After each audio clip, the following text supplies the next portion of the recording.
मुझे romantic movie ही ज़्यादा पसंद है, मारने धाड़ने वाली चीज़ें मुझे पसंद नहीं है। और नेक्स्ट स्टॉपेज पे वो डब्बा लेके उतर गए, और जब होटल में जाके हम लोगों को बहुत हंसी आई। हमने ब्रेड और जूस के साथ हमारा उस दिन लंच था।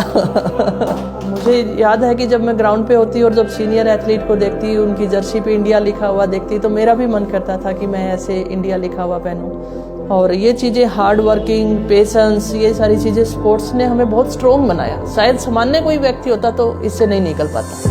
मैं स्पोर्ट्स भी करती थी, तो मेरे कोच वीरेंद्र जी रहे, मुझे उन पे पड़ा रहा है कि वो अगर मेरे पे बिलीव करते हैं ना, तो मुझे लगता है कि मैं कर जाऊंगी। जैसे जब मेरे साथ लवाजमा चलता है तो मुझे फिक्र भी होती है उन लोगों की, जो लोग मेरे को समय दे रहे हैं, तो मेरे लिए इतना कुछ सोच रहे हैं, तो मुझे ये होता है कि इनके लिए कुछ गलत ना हो।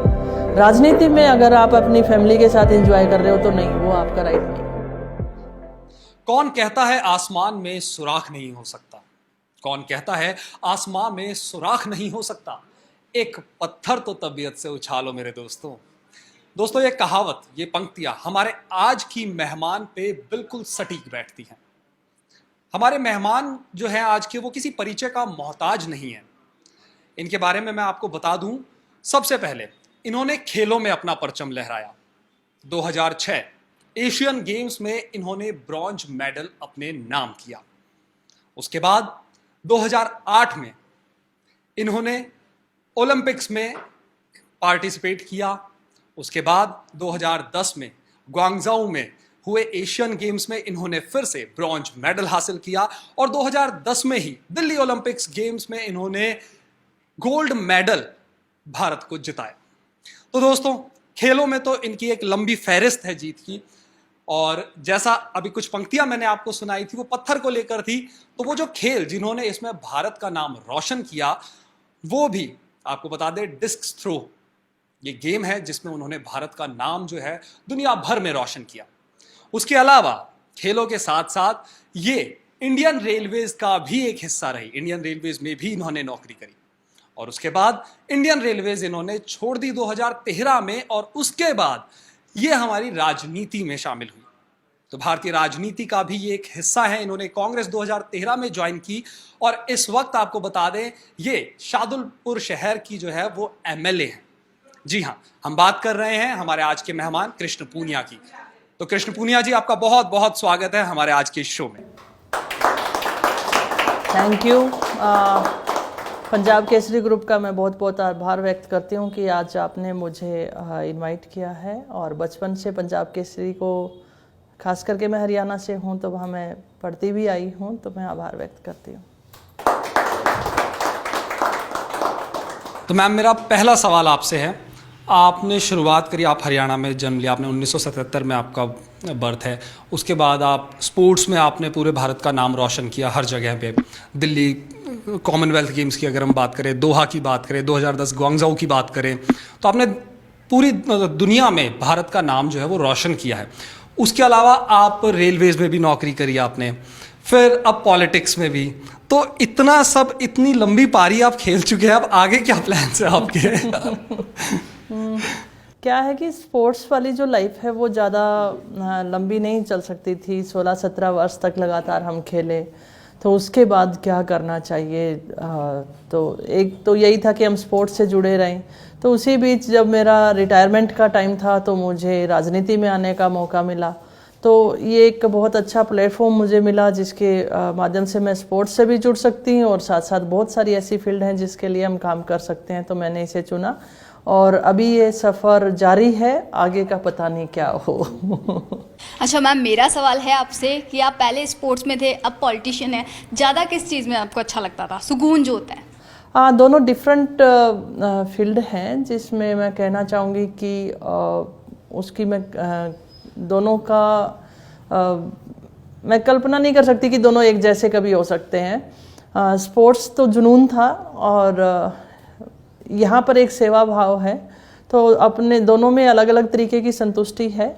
और जो राजनीति है वो थोड़ी सी टफ लाइफ है, 24 आवर जॉब है, उसमें आपका अपना कोई अनुशासन, मैं कह सकती हूँ कि रूटीन लाइफ आपकी नहीं हो सकती है। तो ये थोड़ा टफ जॉब है। मैम ने स्पोर्ट्स में बहुत अच्छा काम किया है, मंच पे जब आपने पहला कदम रखा, पब्लिक को स्पीच आपको देनी थी, तो क्या आपके माइंड में चल रहा था उस समय? एज ए पॉलिटिशियन या स्पोर्ट्स पर्सन? स्पोर्ट्स पर्सन की बात करें तो क्या चल रहा है, अगर एज ए पॉलिटिशियन की बात करें, मंच पे पहला कदम आपने तब रखा था? सबसे पहले जब मैं मंच पे बोली थी तब मैं मेवाड़ फाउंडेशन की तरफ से जब मुझे अरावली सम्मान दिया गया था तब की बात है। और वहीं स्टेज पे मुझे बोला गया था कि आपको 2 शब्द बोलने हैं। वो मेरे लिए बहुत मुश्किल पल था, पर उसने मुझे बहुत कुछ सीखने को भी दिया। मुझे आज भी याद है उस समय हरिवंश राय बच्चन जी को अवार्ड दिया गया था और अमिताभ बच्चन जी अवार्ड लेने के लिए आए थे और स्टेज पे फर्स्ट स्पीकर मैं थी और मैंने यही कहा कि फर्स्ट टाइम बोल रही हूँ तो बोला नहीं जा रहा, तो सबसे पहले मेरे लिए तालियां बजाने वाले अमिताभ बच्चन जी थे। तो एक चीज़ मैंने उनसे वहाँ पे जो सीखी कि कोई भी कदम आगे बढ़ाता है तो उसका हौसला अफजाई करनी चाहिए, जिससे उसका रास्ता आसान हो जाता है। और सेकेंडली फिर धीरे धीरे मुझे लगता है कि अब मैच्योरिटी मुझे बोलने में आई। जितनी ज़्यादा पब्लिक होती है तो बोलने में उतना ज़्यादा मज़ा आता है। मैम, आप एज ए आपने स्पोर्ट्स पर्सन काफ़ी लंबा समय निकाला है, तो पॉलिटिक्स ही आपने क्यों ज्वाइन करी? क्योंकि अगर आपको पब्लिकली अगर कोई हेल्प करनी होती है तो आप कमूमन होते हैं, कई लोग बिजनेस करते हैं, स्टार्टअप्स करते हैं, कई डिफरेंट फील्ड में काम करते हैं कि जैसे जॉब्स की भी निकलती है और पब्लिक के पास इंफॉर्मेशन भी जाती है कि हाँ भी कुछ डिफरेंट स्टार्ट करें। बट स्पोर्ट्स के बाद सीधा पॉलिटिक्स ही चुनना, कोई स्पेसिफाई रीज़न या कोई इंटरेस्ट आपका रहा? बहुत अच्छा सवाल है आपका। मैंने वैसे ईमानदारी से कहूँ तो मैंने कभी राजनीति के बारे में सोचा नहीं था और मेरी फैमिली का भी बैकग्राउंड जो था, मेरे दादा ससुर थे वो राजनीति से जुड़े हुए थे, तो शायद उस वजह से घर में चर्चाएं भी रहती थी और मुझे ऑफ़र मिला। और जॉब में मैं थी ऑलरेडी, तो जॉब में और क्या कर सकती थी। पर काफ़ी बार जब मेरा जब मैं कैंप में होती थी, पटियाला होती थी, तो हमारे उधर से बच्चे बहुत मिलते थे जो बाहर जाकर ट्रेनिंग करना, जैसे भी अपने आप को किराए पे कमरा लेना, ग्राउंड अवेलेबल कराना, तो वो चीज़ें हमारे मन में चलती रहती थी और ये चाहते थे कि अगर हमें कोई ऐसी प्लेटफॉर्म मिले तो जिसके लिए हम अच्छा कर सकें। तो इसलिए हम राजनीति में आए कि इंफ्रास्ट्रक्चर पे हम अपने राजस्थान के युवाओं के लिए या अपॉर्चुनिटीज़ के लिए हम काम कर सकते हैं, इसलिए मैं इसको चुना हमने। शुरुआत इंटरव्यू की थोड़ी सी उस तरह से हो गई कि आपने जो उपलब्धियां हासिल कर ली और उसके बाद में कैसा लग रहा है, लेकिन मैं आपको शुरुआत में उस गांव में ले जाना चाहता हूं जहां आपका जन्म हुआ। वहां 2 साल की, 5 साल की, 7 साल की कृष्णा पुनिया हैं, उनके उस वक्त दिमाग में क्या चल रहा था? विशाल जी, उस समय तो बचपन की मैं कहूँ कि बहुत ज़्यादा यादें नहीं है मेरे पास, क्योंकि छोटी सी उम्र में हमने अपनी माँ को खोया था और एक सामान्य किसान परिवार में जन्म हुआ। और जहाँ तक मैं देखती हूँ कि अभी भी मैं देखती हूँ कि किसान परिवार में उतनी अवेयरनेस अभी भी नहीं है कि वो अपने बच्चों के लिए क्या सपना देखता है या बच्चों को क्या सिखाएगा। तो ठीक सामान्य बच्चे की तरह मेरा बचपन गुजरा। और हमारे डेयरी फार्म था, ज्वाइंट फैमिली थी, तो आपने काफ़ी इंटरव्यूज़ में भी देखा होगा कि मेरा जो स्कूल के बाद की जो मेरा जो रूटीन होता था भैंसों के दूध निकलवाने का, और इस टाइप से मेरा रूटीन रहता था। और 10th के बाद मेरे मन में 11th 12th के लिए फादर को था कि कहाँ पढ़ने के लिए भेजना है, तो मेरे फादर की कज़न सिस्टर थी, उसके पास मुझे भेजा गया। फिर स्पोर्ट्स में जुड़े, पर उस समय ऐसा कुछ नहीं था कि मैं क्या करूँगी, ऐसे सपने मेरे मन में नहीं चलते थे। बहुत सामान्य परिवार से सामान्य लड़की की तरह मेरा बचपन बीता है जी। और जब आपने ये डिस्कस थ्रो में शुरुआत की, वो कहाँ से आपकी शुरुआत हुई स्पोर्ट्स के अंदर? अगर जो बेसिक शुरुआत है वो तो मैं कहूँगी कि हिसार से शुरू हुई थी, और जिसमें इंटर कॉलेज बेस तक मैं गई थी और ऑल इंडिया इंटर यूनिवर्सिटी भी मैं खेलने गई थी। पर अगर प्रोफेशनली अगर मैं ये कहूँ कि मेरा जो निखार कब आया मेरे स्पोर्ट्स का, तो वो वीरेंद्र जी से जुड़ने के बाद ही हुआ, क्योंकि मेरी शादी एक स्पोर्ट्स पर्सन से हुई जो खुद थ्रोवर थे और इसको बहुत अच्छे से समझते थे। तो मेरा जो रिजल्ट जो रहा जब कृष्णा के रूप में जानने लगी, वो मेरे बेटे के जन्म के बाद हुआ। हैमर थ्रोअर थे मेरे ख्याल से वीरेंद्र जी। जी, हैमर थ्रो और उसमें भी नेशनल उन्होंने नेशनल रिकॉर्ड उन्होंने बनाया था, एशियन मेडल उनके पास था। जी, तो वही पति वही कोच जी। तो कैसी आपकी ज़िंदगी रही, क्योंकि इसमें लोगों का बड़ा इंटरेस्ट होगा कि घर और मतलब खेल के मैदान में भी वही, घर पे भी वही अनुशासन डिसिप्लिन। ज़्यादातर क्या होता है कि हस्बैंड वाइफ में हमारे जैसे मजाक चलते हैं, जोक्स बनते हैं कि पत्नी हावी रहती है ना, तो हमारे मतलब बीच में ऐसा कुछ नहीं था। ईमानदारी से बताऊं तो हम दोनों जब फील्ड में होते थे तो मैंने उनको कोच ही माना। हम अपनी निजी लाइफ को हमारे घर पर छोड़ देते थे, और चाहे वो मुझे डांटते थे, डबट पड़ती थी, तो मैंने एज ए कोच उनका ये रवैया लिया। और धीरे धीरे वो ऐसा हुआ कि अब मुझे कई बार ऐसा लगता है कि उनकी गाइडेंस के बिना तो अभी भी मुझे मुश्किल लगता है। तो हमारा बहुत अच्छा रिश्ता रहा, और शादी के बाद ज़्यादातर समय मैं कहूँगी कि उन्हीं के साथ मेरा बीता, फैमिली की बजाय भी ज़्यादातर समय उन्हीं के साथ बीता। और बहुत अच्छे से उन्होंने मुझे गाइड किया, संभाला, और एक सामान्य सी लड़की को कृष्णा पूनिया बनाया। राजनीतिक जीवन में कोच कौन है आपका? उसमें भी मैं कह सकती हूँ कि वही है। उसमें भी मैं कह सकती हूँ कि वीरेंद्र जी हैं। देखिए, पुरुष प्रधान देश है, और ख़ासकर राजनीति की जब भी बात आती है, आप देख सकते हैं कि ग्रामीण में अगर सरपंच महिला है तो उसका पति करता है, या कहीं मौका मिलता है तो पुरुष सोचता है कि मैं राजनीति में जाऊं।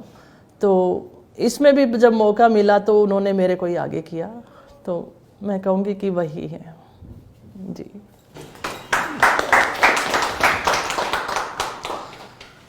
मैम, आपकी हाइट कितनी है और आपकी हाइट से आपको अभी तक कितना फ़ायदा मिला?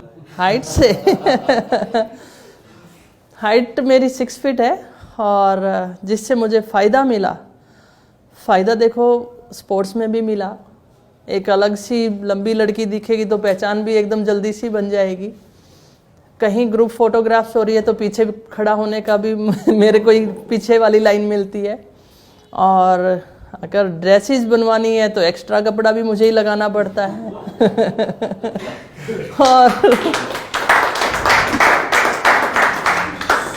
सबसे मुश्किल मेरे लिए हाइट के लिए रहा, तो क्योंकि हाइट के हिसाब से मेरा फुट का साइज़ भी बड़ा है, तो इंडिया में लेडीज़ साइज़ के जो शूज़ हैं वो मुझे नहीं आते, उसके लिए मुझे बहुत संघर्ष करना पड़ता है। तो बाकी फ़ायदे तो पर्सनालिटी का, जो अच्छी पर्सनालिटी रहेगी तो उसका मिलता ही है, तो कई बार नुकसान भी है। तो मैं दर्शकों को दोनों चीज़ बताना चाह रही हूँ। वो मेरे सिर्फ खूबी देखते हैं, मेरे तकलीफ भी है इस हाइट की वजह से। कई बार छोटा डोर होगा तो सिर पे भी खानी पड़ती है। मैम, बचपन का कोई ऐसा इंसिडेंट जब आपने फील किया कि स्पोर्ट्स में ही जाना है? नहीं, ऐसा कुछ भी नहीं था। मैंने जैसे बताया कि बहुत सामान्य जॉइंट फैमिली थी। मेरे पापा और 5 भाई हैं, हम पांचों के जो बच्चे थे, बहन भाई सारे एक साथ। बड़ा घर था, वहाँ पे जो ग्रामीण खेल होते हैं वो खेलना, शाम के समय, दिन में पढ़ना, स्कूल जाना, शाम के समय भैंसों के चारे का है और है, जो भी काम है दूध निकलवाने का है, ये रूटीन था। तो किसान के फैमिली में जो दिनचर्या रहती है बच्चे का, वैसा ही दिनचर्या निकलेगी तो दिमाग में वही चीज़ें चलती हैं। तो ऐसा कोई इंसिडेंट नहीं था कि मैं एकदम से मेरे माइंड में आया हो कि मुझे स्पोर्ट्स करना है। तो फिर मैम, जब इतना बिजी अपना शेड्यूल रहता है, एक हरियाणा में जैसे आपने कहा आप लोग एक डेयरी चलाते थे, तो डेयरी का काम होता है सुबह 3-4 बजे उठ के भैंसों को दूहना और वो सब करना, चारा डालना, नहलाना वहलाना, पूरा दिन इन्हीं कामों में चला जाता है। तो उसके बाद वो वक्त कौन सा था जब आपके मन में आया कि हाँ मुझे स्पोर्ट्स में अब कुछ करना है, या आपने कोई गेम के प्रति आपका इस गेम के लिए कुछ जुड़ाव, एक अटैचमेंट शुरुआत हुई आपकी कि हाँ मुझे ये पसंद है ये खेल?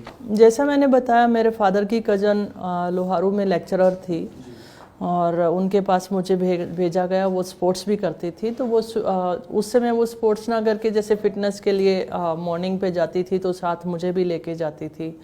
फिर मैंने कॉलेज में जब एडमिशन लिया तो स्पोर्ट्स डे होता है, उसमें पार्ट लेती थी।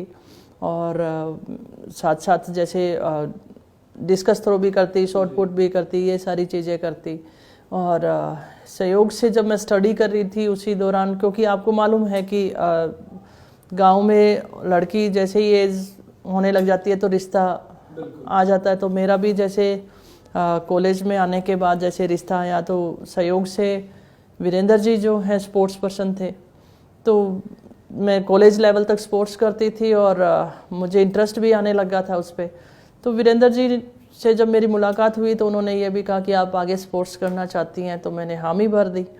तो हो सकता है वीरेंद्र जी को जब मेरी हाइट देखी और इनको लगा हो कि हाँ ये अच्छी थ्रोअर बन सकती है और ये थ्रो कर रही है, तो इन्होंने मुझे आगे बढ़ाने का काम किया।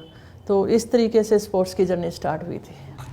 अच्छा, एक इंडियन रेलवेज में भी आपने समय व्यतीत करा है, वहाँ पे भी आपने नौकरी करी है, तो वो नौकरी करना कितना डिफ़िकल्ट रहा था आपके लिए? वहाँ एक मुश्किल बात मेरे लिए जो आई थी कि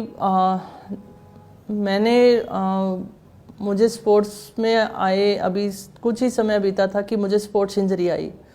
और इंडिया यूनिवर्सिटी बेस पे मैंने जब रेलवे के लिए ट्रायल दी थी जॉब के लिए, तो मेरे साथ के एथलीट को ज्वाइन किए हुए 3-3.5 साल हो चुके थे। और उन 3.5 साल में मुझे ज्वाइनिंग ना मिलके मुझे काफ़ी बार ट्रायल्स वगैरह देनी पड़ी। और जैसे कहते हैं बैक बाइट भी पीछे से चलती थी कि नहीं ये अब आगे स्पोर्ट्स नहीं करेगी, इसके बच्चा हो गया है, अब ये नहीं करेगी, सिर्फ नौकरी के लिए कर रही है, और इस टाइप से बातें थी। जबकि वहाँ मेरी सिर्फ शुरुआत भर थी। और फिर मैं कहूँ कि रेलवे ने इतना सपोर्ट ज़रूर किया कि हम इंडिया कैंप में थे, और वो अभी भी करती है। रेलवे का एक ये खासियत थी, इंडिया कैंप में रहते हुए आपको ड्यूटी जाने की ज़रूरत नहीं थी, हम ज़्यादातर बाहर ही रहते थे। तो इसलिए रेलवे में बहुत ज़्यादा मुझे संघर्ष नहीं करना पड़ा, पर ज्वाइनिंग तक के लिए करना पड़ा था। मैम, जिस तरीके से आपका एक एज अ स्पोर्ट्स पर्सन आपका बहुत बिजी शेड्यूल रहा, फिर आप रेलवेज़ में रहे, फिर उसके बाद आपने एक राजनीति में एक बहुत कठिन सफ़र तय किया है। तो इस कठिन सफ़र में एक आपका जो बेटा है उसको आप डेली रूटीन में कुछ टाइम दे पाते हैं? उसके क्या विचार हैं कि वो आगे स्पोर्ट्स में जाएगा या फिर राजनीति का कुछ कैसे? बहुत अच्छा सवाल है आपका। बेटे को हमने उतना समय नहीं दे पाए जितने जर्नली माँ बाप दे पाते हैं, क्योंकि मैंने पहले भी अपने एक आंसर में दिया कि मैं ज़्यादातर कैंप के सिलसिले में बाहर रही, चाहे वो मैं इंडिया में रही और चाहे इंडिया से बाहर रही। जब उसकी छुट्टियां होती थी तो वो महीना 1.5 महीना जैसे हमारे पास बिता पाता था। फिर मैंने 13 में पार्टी ज्वाइन करके भी फिर मुझे ये लगा कि एकदम से फील्ड चेंज हुआ तो मुश्किल लगा। 12 के बाद मैं स्पोर्ट्स छोड़ना चाह रही थी। फिर मैंने 2 साल और गेम किया, 14 का कॉमनवेल्थ गेम भी खेली मैं, और 16 ओलंपिक के लिए भी ट्राई किया। तो इस बस छुट्टियों तक की बात थी। फिर उसके बाद राजनीति में समय देने लगी, नहीं दे पाई। और अब मेरा बेटा अब्रॉड स्टडी कर रहा है, वो हमें टाइम, क्योंकि उसका भी फ्यूचर है, तो जितना टाइम स्पेंड कर सकते थे उतना नहीं कर पाए। पर कुछ पाने के लिए कुछ खोना पड़ता है। रही बात बेटे की स्पोर्ट्स की, तो वो स्पोर्ट्स कर रहा है, वो अच्छा गोल्फर है। और राजनीति के बारे में मुझे नहीं लगता अभी उसके कोई सपने हैं, कि अभी वो गोल्फ के ऊपर फोकस कर रहा है।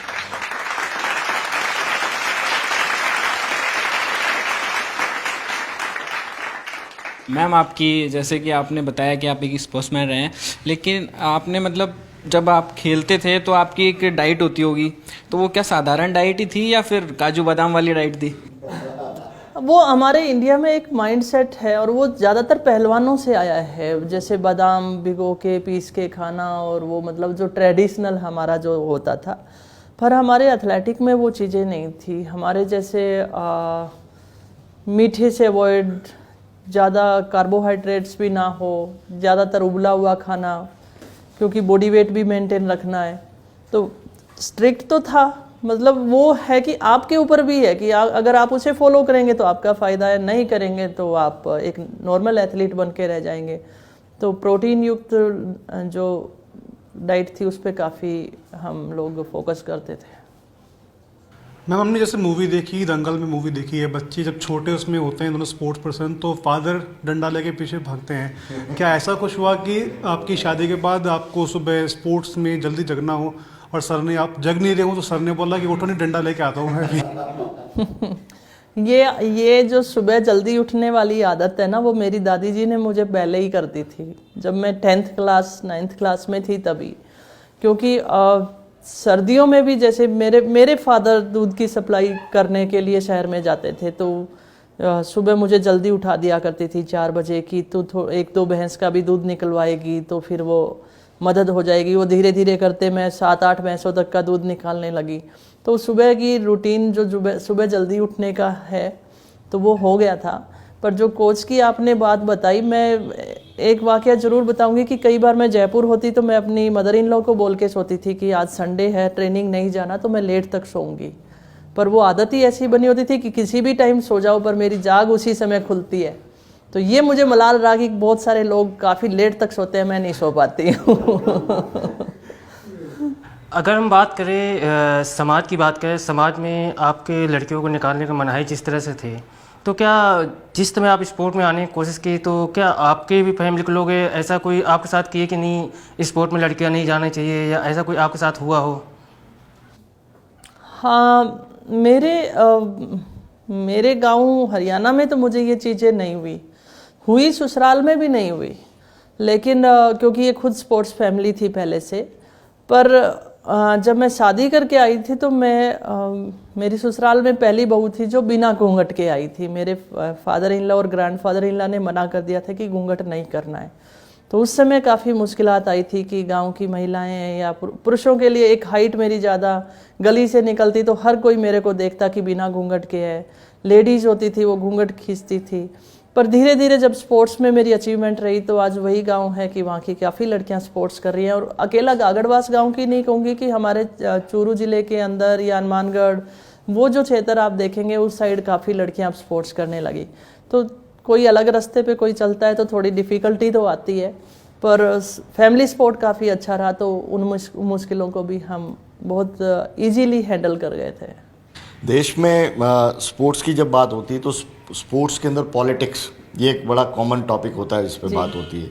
आपने स्पोर्ट्स भी देखा है, पॉलिटिक्स भी देखी है, और पॉलिटिक्स में आके आपने पॉलिटिकल अपॉइंटमेंट से आपका स्पोर्ट्स में अपॉइंट हुआ है। तो ये जो पूरा इस पूरे इशू पे आप क्या कहेंगी? विशाल जी, मैं इतना कहना चाहूँगी कि एथलेटिक में ये चीज़ें नहीं रही।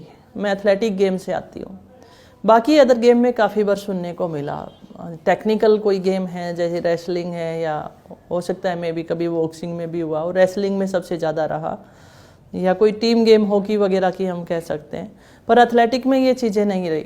इंटरेस्टिंग बात यह है कि अब मैं जब स्पोर्ट्स से राजनीति में आई और मेरा स्पोर्ट्स काउंसिल में एज ए चेयरमैन जब अपॉइंट हुई, पहली महिला भी पहली हूँ इस पोस्ट पे आने वाली, और एथलीट भी पहली हूँ। पर उन सब चीज़ों को छोड़ के पीछे जब हम इस पोस्ट पे आए तो हमने यही सोचा कि पहली बार किसी स्पोर्ट्स पर्सन को स्पोर्ट्स का चार्ज मिला है तो हर एथलीट की आशाएं होती हैं। पहले मैं भी एथलीट रही, मेरी भी आशाएं होती थी, तो उसी अनुरूप काम करने की कोशिश की। लेकिन जब आप काम करते हो तब भी कई बार अच्छा नहीं लगता, तब राजनीति होती है। तो ये तो एक राजनीति का पार्ट है। तो पर मुझे खुशी इस बात की है कि मैं राजस्थान राज्य क्रीड़ा परिषद ने जब राजीव गांधी ग्रामीण ओलंपिक करवाए तो उसमें पूरे प्रदेश ने पार्ट लिया। उसमें कोई एज की बाउंडेशन नहीं थी और ये एक वर्ल्ड रिकॉर्ड बना। इसमें लगभग 30,40,000 के करीब पार्टिसिपेंट थे। तो अब राजस्थान में खेलों का माहौल बहुत अच्छा है। मेरा सवाल दरअसल वहीं पे आने वाला था मैं कि इस ग्रामीण ओलंपिक, ये पॉलिटिकली तो बहुत सुनने में अच्छा लग रहा है, लेकिन ये आइडिया किसने कंसीव किया कि ये ऐसा होना चाहिए, और उसमें आपकी क्या भूमिका रही? विशाल जी, आइडिया की काफ़ी बार सीएम साहब से मुलाकात होती थी कि सीएम साहब भी काफ़ी बार पूछते रहते थे कि स्पोर्ट्स में हमें क्या करना चाहिए।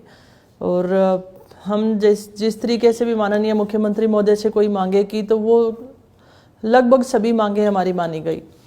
और मेन कारण था कि राजस्थान में खेलों का माहौल कैसे बने। राजस्थान गवर्नमेंट बहुत अच्छा स्पोर्ट्स के लिए कर रही है। पहली गवर्नमेंट है जो मुझे लगता है कि नेशनल मेडल पे भी आउट ऑफ टर्न पॉलिसी के तहत हम सीधे जॉब एथलीट्स को दे रहे हैं।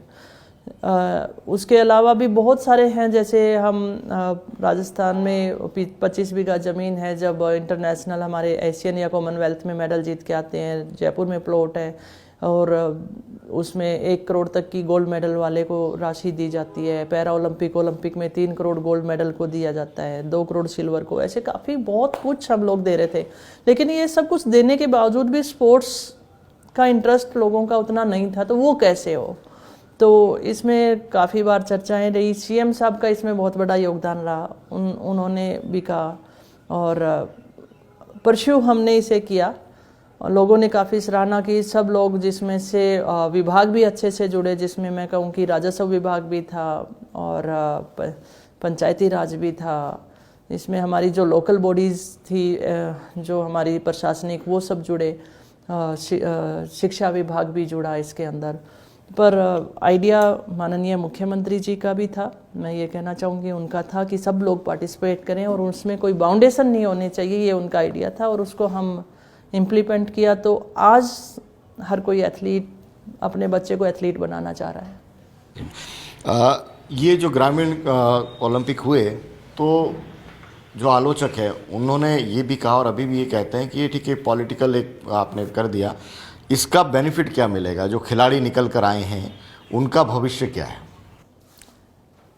नंबर 1, हमने शुरू से, कोई भी मेरा इंटरव्यू देखेंगे तो हमने यही कहा कि हम सबसे पहले युवाओं को इनवाइट कर रहे हैं कि आप स्पोर्ट्स कीजिए। राजस्थान स्पोर्ट्स पर्सन्स के लिए आगे खड़ा है और उसका भविष्य सुरक्षित है, नंबर 1। दूसरा, इसका हम चाहते थे कि आज जब युवा क्राइम की तरफ जा रहा है, नशे की तरफ जा रहा है, तो उसे हम कैसे बचा सकते हैं। युवाओं को, मतलब आप स्पोर्ट्स फील्ड को छोड़ के मोबाइल या कंप्यूटर पे खेल रहा है, उसको हम कैसे ग्राउंड तक ला सकते हैं। और तीसरा, हेल्थ इश्यूज बहुत रहते हैं, तो फिजिकली अगर बच्चा कोई भी एक्टिव रहेगा तो वो मेंटली भी स्ट्रोंग रहेगा। तो ये बहुत सारे ऐसे पॉइंट थे जो हमारे मन में चलते थे। और मेनली कि राजस्थान इतना बड़ा स्टेट है तो यहाँ हमारे पास मेडल क्यों नहीं, और पार्टिसिपेशन लेवल जब तक नहीं बढ़ेगा तब तक रिजल्ट नहीं आएगा। और ये कैसे हो सकता है? हम इन ग्रामीण खेलों के माध्यम से लोगों के बीच में हमारी राजस्थान जो स्पोर्ट्स पॉलिसी है उसको लेकर गए कि हम स्पोर्ट्स में क्या क्या कर रहे हैं। तो उससे अब माहौल बना है। अब इतनी सारी अकादमियां हमारे पास आ गई हैं, हमारे जिम हम तैयार कर रहे हैं, हाई परफॉर्मेंस सेंटर बन चुका है और हमारे अभी बजट घोषणाएं हुई हैं। तो कुल मिला के मैं कहूँ कि हमारा मकसद यही था कि हम स्पोर्ट्स को ऊपर कैसे लेके आए, ये उसके लिए हमने किए थे और इससे माहौल बना है और स्पोर्ट्स में अब आप देखते हैं पार्टिसिपेशन लेवल बढ़ा है।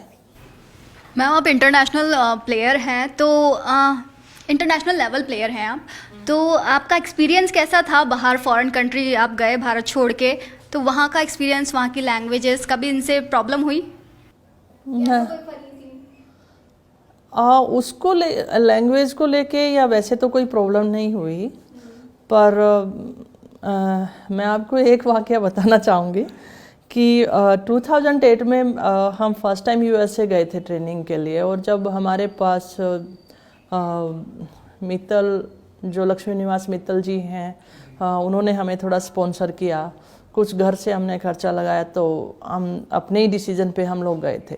तो कि सामान्य फैमिली से हैं उतना था नहीं, तो हम लोकल ट्रांसपोर्टेशन भी यूज़ करते थे और टाइम हमारे पास काफ़ी कम होता था दोनों ट्रेनिंग के बीच में, क्योंकि लोकल ट्रांसपोर्टेशन में टाइम काफ़ी ज़ाया हो जाता था। तो हम जिस यूनिवर्सिटी में ट्रेनिंग करते थे वहाँ से अपना फूड पैक कराते थे और होटल में जाके फिर हम लोग खाते थे। संयोग से मेरी बाजू वाली सीट पे कोई लेडी बैठी थी और उसने फूड की स्मेल को फील किया और कहा कि इसमें क्या है, बहुत अच्छा है कुछ। तो मैंने उसे ऑफ़र किया कि अगर आपको खाना है तो। वहाँ एक अच्छी चीज़ लगी कि वहाँ झिझक नहीं है, चाहिए तो चाहिए, नहीं चाहिए तो नहीं चाहिए। उन्होंने कहा कि अगर आप श्योर हैं तो मैं ये ले सकती हूँ। तो मैंने वो डब्बा उनको हाथ में दे दिया और नेक्स्ट स्टॉपेज पे वो डब्बा लेके उतर गए। और जब होटल में जाके हम लोगों को बहुत हंसी आई, हमने ब्रेड और जूस के साथ हमारा उस दिन लंच था। अच्छा मैम, मेरा एक और सवाल कि आपके शौक क्या क्या हैं? आप खाली समय में क्या करना पसंद करते हैं? हाँ, मुझे खाली समय में मुझे जैसे नेचर के करीब रहना ज़्यादा पसंद है। सो मेरी कोशिश होती है कि घर में अगर जैसे हमारे गमले वगैरह लगे हैं तो उनमें मैं पहुंच जाती हूँ, उनको थोड़ा बहुत देख लेती हूँ।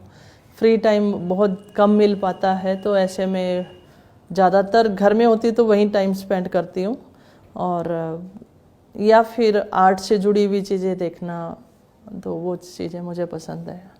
क्या मैम, एक गांव में दूध धोती हुई बच्ची जी। भैंस का दूध निकाल रही है और वो यूएस, अमेरिका और पता नहीं कहाँ गई, तो पहली बार जब आपका विदेश दौरा था, कभी गए हो आप, जब फर्स्ट टाइम जब आप गए थे, तो उस टाइम पे क्या आपके मन में क्या कुछ चल रहा था? आपको लगा नहीं कि मैं ये किस दुनिया में आ गई, कहाँ आ गई हूँ, कहाँ पहुँच गई हूँ? उसके लिए माइंड प्रिपेयर होना तो स्टार्ट हो गया था, क्योंकि जब मैं इंडिया कैंप में आई तो इंटर कॉलेज बेस पे ही मेरे को इंडिया कैंप मिल गया था, और फिर वहाँ से मैं मेरे से जो सीनियर एथलीट थे उनको जाते हुए देखती थी, तो मन में स्वाभाविक है कि मैं भी वो सपने लेना शुरू हो गई थी। और फर्स्ट मेरा जो इंटरनेशनल टूर था वो पाकिस्तान इस्लामाबाद सेफ गेम का था। फिर उसके बाद मतलब बहुत खुशी हुई पहली बार जब हम गए तो, और अमेजिंग था, क्योंकि किसी एथलीट के लिए इंडिया खेलना सबसे बड़ा सपना होता है। और मुझे याद है कि जब मैं ग्राउंड पे होती और जब सीनियर एथलीट को देखती, उनकी जर्सी पे इंडिया लिखा हुआ देखती, तो मेरा भी मन करता था कि मैं ऐसे इंडिया लिखा हुआ पहनूं। तो फर्स्ट जो मेरी फ़्लाइट थी वो सेफ गेम के लिए, तो तब मुझे वो इंडिया कलर भी मिला। सो बहुत बहुत अच्छा, बहुत खुशी हुई उस टाइम। अच्छा, एक ना, जब आप हरियाणा से हैं तो मैंने ये चीज़ बहुत वहाँ देखी है कि हम कभी पहली बार जैसे फ़्लाइट में बैठते हैं या ऐसा कुछ सिनेरियोज होता है ना, तो गांव आते हैं तो गांव के लोग बड़े, अरे हवाई जहाज में बैठ गया है तो इस बारे में बड़ा बात करते हैं। तो आपके साथ ऐसा हुआ था क्या? गांव गए उसके बाद क्या क्या लोगों के क्या क्या सवाल थे आपसे? ऐसा तो ये हरियाणवी ताऊ जो होते हैं ना, ये इनके सवाल बड़े टिपिकल होते हैं। हाँ, क्या है कि कुछ चीज़ों से शायद मेरा जो बचाव रहा वो ये भी रीज़न था कि मेरा जो घर है वो गांव से थोड़ा हटके है, और जो अपने रोहतक, सोनीपत और जो झज्जर और वो जो वाला एरिया है ना जहाँ पे ये भाषा ज़्यादा यूज में आती है, वो हिसार साइड में उस भाषा का उतना यूज में नहीं आता। पर अब मुझे उतना याद भी नहीं कि कैसे सवाल रहे होंगे, पर मेरी फर्स्ट जैसे फ़्लाइट जो थी वो जयपुर से अमृतसर थी, उसके लिए मैं बहुत एक्साइटेड थी फर्स्ट जब टाइम मैं फ़्लाइट में बैठी थी, और मुझे था कि मैं फ़्लाइट में से नीचे देखूं कि जैसे नीचे क्या दिखता है। तो मैंने विंडो सीट को ही चूज़ किया था। कुछ लोग डरते हैं कि विंडो सीट में, पर मुझे वहाँ बैठ के अच्छा लगा था।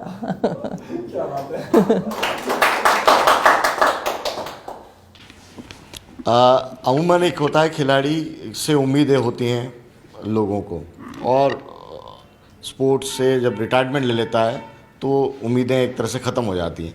आपने विधायक का चुनाव लड़के फिर नई उम्मीदें पैदा कर दी लोगों के मन में जी। तो अब इसको कैसे आप देखती हैं? उस वक्त जो लोग आपसे एक्सपेक्ट करते थे और अब आपके क्षेत्र के लोग हैं वो आपसे अपेक्षाएं करते हैं, क्या आपको उस पर कोई फ़र्क नज़र आता है? क्या आपको आपका नज़रिया है इस पर?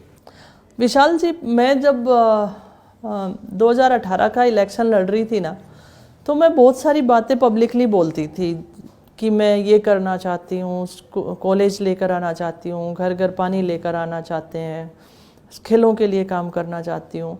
तो जो मेरी सराउंडिंग जो टीम थी ना, वो चिंतित होती थी कि कृष्णा बोल तो रही है लेकिन ये कब कैसे होंगे, अगली बार अगर हम इलेक्शन में जाएंगे तो हम कैसे जा पाएंगे, ये उनके मन में बड़ा सवाल रहता था। ऑनेस्टली मैं कह रही हूँ।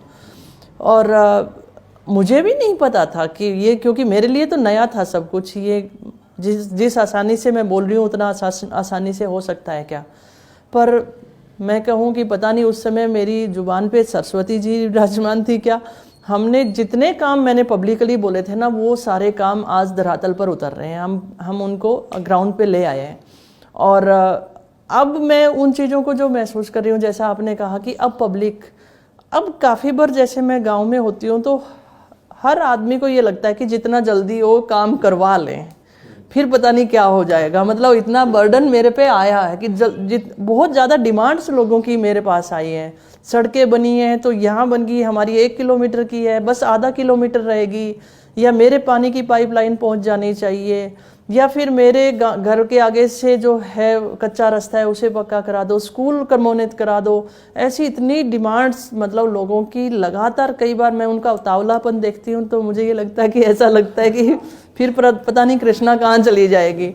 ये चीज़ें मैं महसूस कर रही हूँ। पॉलिटिकल उसमें आते हैं जो आपका इस वक्त आप जिस क्षेत्र में सबसे ज़्यादा समय दे रही हैं, भारत जोड़ो में भी आप चलिए राहुल गांधी के साथ में, कैसा अनुभव रहा? और वो मैं उस नज़र से समझना चाहता हूँ क्योंकि सोशल मीडिया पे बहुत सारी चीज़ें हैं राहुल गांधी की पर्सनालिटी को लेकर। आप स्पोर्ट्समैन भी पर्सन रही हैं और आप पॉलिटिशियन भी रही हैं, तो आपसे बेहतर है वो जजमेंट हो नहीं सकता कि आखिर किस तरह का इंसान आपने पाया। आपके नेता हैं, आप तारीफ़ तो करेंगे ही, लेकिन फिर भी किस तरह का इंसान आपने पाया उनमें? विशाल जी, मैंने जब पार्टी ज्वाइन की थी तो मैंने, राहुल जी ने ही मेरे को पार्टी ज्वाइन करवाया था। और डे फर्स्ट जब मैं उनसे मिली थी, भारत जोड़ो यात्रा से पहले की मैं बात बता रही हूँ, लगभग मेरी जो पहली मुलाकात थी लगभग आधा घंटा तक उनसे मुलाकात हुई थी। मैं और वीरेंद्र जी साथ थे। तब मैंने उनको महसूस किया था कि ये जो हैं लीडर राजीव गांधी जी के तरह के लीडर रहेंगे आने वाले समय में, जैसे राजीव गांधी जी थे। छल कपट वाली बात उनमें नहीं है। और फिर भारत जोड़ो यात्रा आई तो मेरे मन में रहा कि मैं इस यात्रा में कि कन्याकुमारी से उनके साथ चलूं, लेकिन मेरे लिए वो संभव नहीं हो पा रहा था। पर मुझे ये था कि मैं कहीं पे भी ज्वाइन करूं, और हमारी किस्मत थी कि वो इस दौरान इधर से भी गुजरे। तो मैं सबसे पहले तो उनका धन्यवाद करती हूँ कि वो सड़कों पे आए, जो लोगों के मन में वहम था और उस वहम को उन्होंने दूर किया। और हर व्यक्ति उनसे जिनसे भी वो मिल रहे थे, जिस भी फील्ड से था, मैंने उनको बहुत गहराई से बात करते हुए देखा है। किसान था तो किसान की समस्याओं को समझने की उनकी उत्सुकता मैंने देखी है। मजदूर वर्ग था तो उनमें भी मैंने देखी है। वाल्मीकि वर्ग उनसे मिला कि उनकी क्या क्या समस्याएं हैं, जो हमारे सफाई कर्मचारी हैं। बहुत डिटेल से उन बातों के ऊपर वो जाते थे और वो ऑन द एंडिंग पे वो लीडर से बात भी करते थे।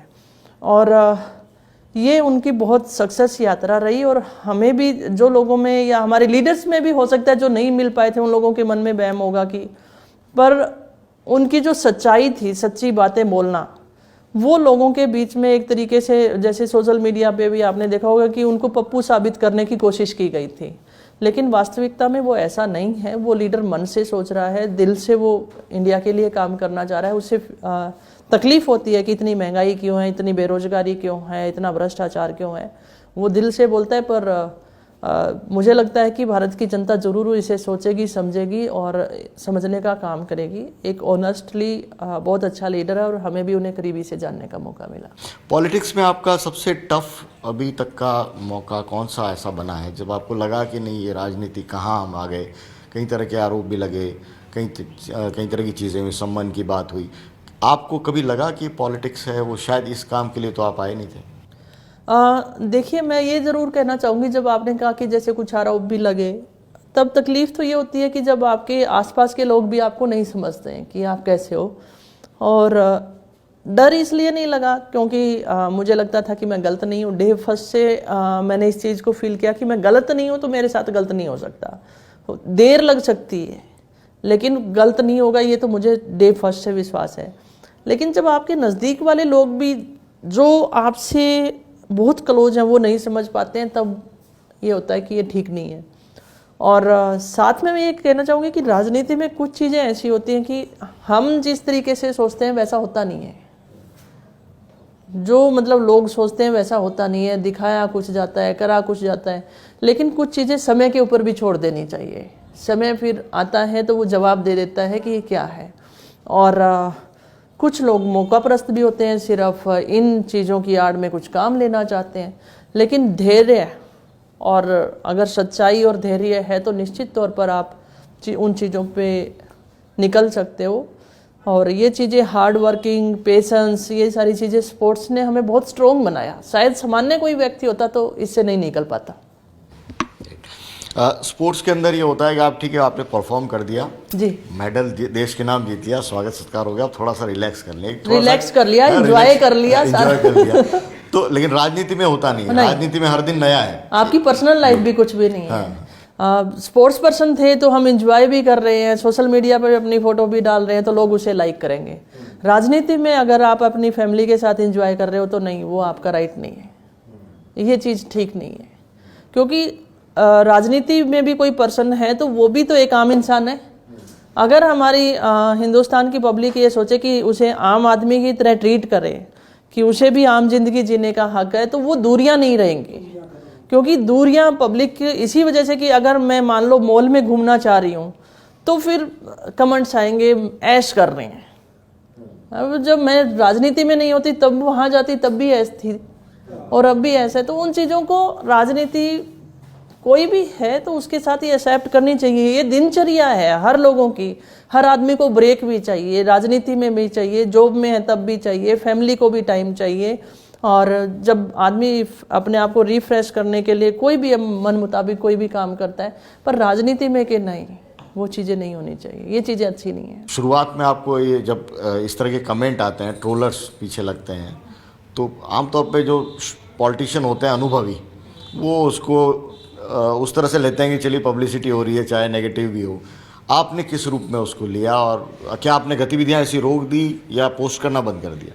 नहीं, मैं उन चीज़ों को माइंड नहीं करती, क्योंकि नेगेटिव थॉट्स हैं वो अगर आपको परेशान करने लग जाएंगे तो आप कभी सफल नहीं हो सकते और कभी आप अपनी इच्छा अनुसार काम नहीं कर सकते हो जो आप अपने मन से कर रहे हो।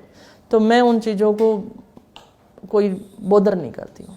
पहले आप स्पोर्ट्स पर्सन, पहले भी आपसे मिला हूँ जब आप स्पोर्ट्स में थी, तो बिल्कुल अकेले आराम से परिवार के साथ में रह रहे हैं। अब है वो पूरा लवाजमा साथ में चलता है, चाहे कार्यकर्ताओं का हो या पुलिस का, सुरक्षा का, कैसा महसूस होता है?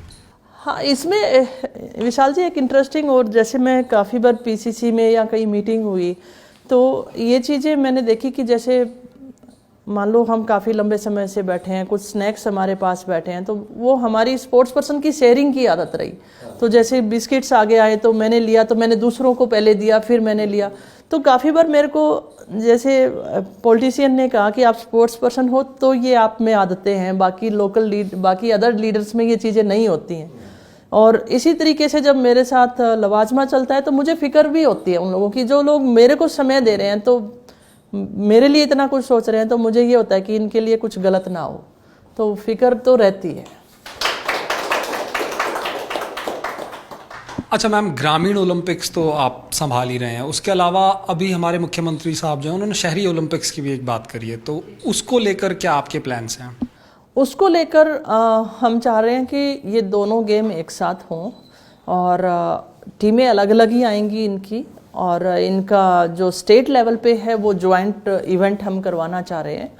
और इसमें हम वार्ड वाइज टीमें बनाना चाह रहे हैं, हर वार्ड की जैसे टीमें जाके खेलें और फिर उनका जिला स्तर पे जो है सभी जो हमारी नगर पालिकाएँ, नगर परिषद या नगर निगम जो आएंगी उनकी टीमें बनके फिर स्टेट तक आएंगी।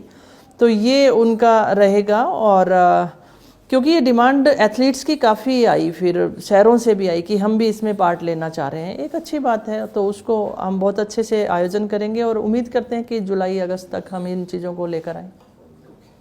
Ma'am, as a sports person जब आपने अपना फर्स्ट मेडल जीता तो घर वालों का क्या रिएक्शन था? क्या आपके पिता का यही रिएक्शन था कि हमारी छोरी क्या छोरों से कम है? मेरे फादर बहुत खुश थे, और जैसा कि था कि हरियाणा में जल्दी शादी कर देते हैं, और मेरे फादर ने मना किया था एक समय जब रिश्ता आया था कि मैं जब तक मेरी बच्ची शादी के लायक नहीं हो जाती मैं नहीं करूँगा इसी बीच स्पोर्ट्स में। पर मेरे फादर ने कभी मना नहीं किया, मेरे फादर ने कभी सवाल नहीं किया। मेरे फादर से कभी हमने ज़रूरत के हिसाब से पैसे मांगे तो उन्होंने कभी ये नहीं कहा कि तुमने ये कहाँ खर्च किए। तो उनकी जो ये आदत थी ना, वो हमें अनुशासन में रखती थी। कभी उन्होंने डांट भी नहीं लगाई मुझे, तो विशेष तौर से वो मुझे कृष्ण कह के बुलाते हैं, कृष्णा की बजाय। और जो मतलब अपने इतना जो बोल इतना जो फ्रैंक नहीं है वो आदमी उतना खुशी को भी जाहिर नहीं कर सकता, लेकिन हमेशा उनके चेहरे पे अलग खुशी को मैंने जाहिर होते हुए देखा है। वो बहुत खुश होते थे। मैम, एक स्पोर्ट्समैन की जो क्वालिटीज़ होती है उसका क्या फ़ायदा मिला आपको राजनीति में? एक तो मेहनत करनी आ गई मुझे सही में, एक तो मुझे मेहनत करनी आ गई, और पहला इलेक्शन मैं लड़ी, मैं चुनाव हारी, तो मेरी पब्लिक ने मुझे मेहनत करना सिखाया। मैं जानूं पहले कि राजनीति क्या है, वो मुझे पाठशाला उन्होंने दी, मैंने मेहनत की। और दूसरा जो है कि डिफ़िकल्टीज़ जब आती थी, क्योंकि वहाँ पर भी हम हर कंपटीशन जीते ऐसी बात नहीं है, हारे हैं तो अगली बार लड़ने की कोशिश के लिए हम वापस मेहनत करते थे। तो ये बात ज़रूर एक आई कि कोई बात नहीं, मेहनत करेंगे, लोगों के बीच में जाएंगे।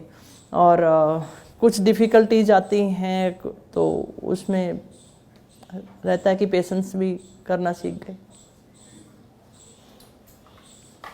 मैम, जब एक नेता का काफिला निकलता है तो आम जनता को एक साइड रोक दिया जाता है, तो मैम आपको तब कैसा फील होता है कि आम जनता को रोक दिया गया है, तो कुछ तो उससे भी अर्जेंट काम होगा या फिर कुछ ऐसा होगा? बहुत अच्छा सवाल है। मैं ये कहूँ कि ये हर एक नेता के लिए नहीं होता है, बहुत वीआईपी जो रहते हैं उनके लिए रहता है। जैसे सीएम जा रहे हैं, एक राजस्थान के मुखिया हैं, वो हर जगह पे ऐसे खड़े होते जाएंगे तो सरकार नहीं चल सकती है। तो ये बहुत कम लोगों के लिए है, जैसे राष्ट्रपति के लिए, प्रधानमंत्री के लिए, या सीएम है, या फिर मैं कहूँ राज्यपाल है। जैसे मैं हूँ तो मेरे लिए काफिला रोका जाए ऐसा नहीं है। और कुछ चीज़ें इसलिए ज़रूरी भी हैं कि मैं कह रहा हूँ बहुत महत्वपूर्ण पोस्ट है, सिक्योरिटी पर्पज़ भी रहते हैं उनका, पूरे राजस्थान को वो डील कर रहे हैं। और पर इतना ज़रूर कहना चाहूँगी पब्लिकली, बहुत सारे जो हमें ट्रैफिक रूल्स हैं हमें फॉलो करना चाहिए। बहुत पीड़ा जब भी होती है जब कोई एम्बुलेंस ट्रैफिक जाम में फंसी हुई है। हमने काफिले में काफ़ी बार देखा है, कभी कोई एम्बुलेंस है तो काफिला पहले उसे भी जाने देता है। ये हमारे मैनर्स होने चाहिए, क्योंकि 2 सेकंड भी किसी मरीज़ के लिए बहुत इंपॉर्टेंट हो सकती हैं। तो इसके लिए तो पब्लिकली भी हम सबको सोचने की ज़रूरत है कि ये प्रायोरिटीज़ तो होनी चाहिए, पर हर लीडर्स के लिए ऐसा नहीं है। मैम, मोटिवेशनल लाइंस क्या हैं आपके लिए? मोटिवेशनल काफ़ी कुछ हो सकती हैं, काफ़ी हो सकती हैं। मेरे को एक तो ये कि शुरू से ही मुझे ये रहा है, मैं स्पोर्ट्स भी करती थी तो मेरे कोच वीरेंद्र जी रहे, मुझे उन पे बड़ा रहा है कि वो अगर मेरे पे बिलीव करते हैं ना तो मुझे लगता है कि मैं कर जाऊंगी। हाँ। अच्छा, एक लाइटर मूड पे अपन क्वेश्चन लेते हैं कि आपको कौन सी मूवीज़ देखना पसंद है या कौन सा आपका फेवरेट एक्टर है? मुझे रोमांटिक मूवी ही ज़्यादा पसंद है, मारने धाड़ने वाली चीज़ें मुझे पसंद नहीं है। और दूसरा एक्टर तो काफ़ी लोग हैं जो मुझे पसंद हैं, जिनमें से मैं अमिताभ बच्चन कह सकती हूँ, आमिर खान कह सकती हूँ, और उसके अलावा अगर एक्ट्रेस की बात की जाए तो मैं काजोल कह सकती हूँ, क्योंकि उनकी मूवीज़ जैसे चुलबुलेपन की, क्योंकि हम रिलैक्स होने के लिए मूवी देखते हैं ना कि हम स्ट्रेस लेने के लिए, तो वैसी मूवी मुझे पसंद हैं। जिसमें से मैं काफ़ी लोग हैं जिन मूवी अच्छी होनी चाहिए तो वो सब मूवी पसंद अच्छी आती होनी चाहिए, वो सब पसंद है।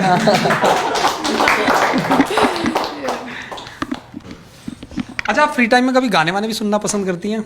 हाँ। किस तरीके के गाने सुनते हैं? ओल्ड। क्या बात है, 90s गाने। 90s। क्या बात है। बहुत बहुत शुक्रिया कृष्णा मैम हमारे शो में आने के लिए, और जो बातें हुई आई होप हमारे लोग जब सुनेंगे, हमारे व्यूवर्स को भी इन बातों से बहुत ज़्यादा इंस्पिरेशन मिलेगी, और आपने हमारे देश का नाम पूरी दुनिया भर में रोशन किया। उसके लिए पंजाब केसरी ग्रुप आपका सदा आभारी रहेगा, देश का हर एक नागरिक आपका आभारी रहेगा, और हमारे शो में पधारने के लिए बहुत बहुत शुक्रिया। Thank you. आपके इस शो के माध्यम से स्टूडेंट के लिए एक मैसेज छोड़ते हुए मैं विदा लेना चाहूँगी।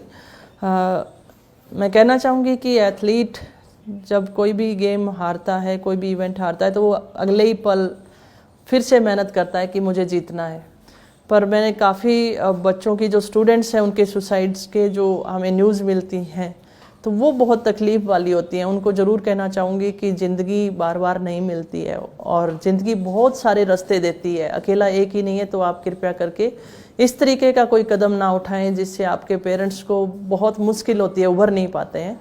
और सपने देखें, सपने काफ़ी सारे देखें, एक पूरा नहीं होता है तो दूसरा पूरा हो जाएगा। सपने देखना ज़रूरी है। और पंजाब केसरी का बहुत बहुत आभार।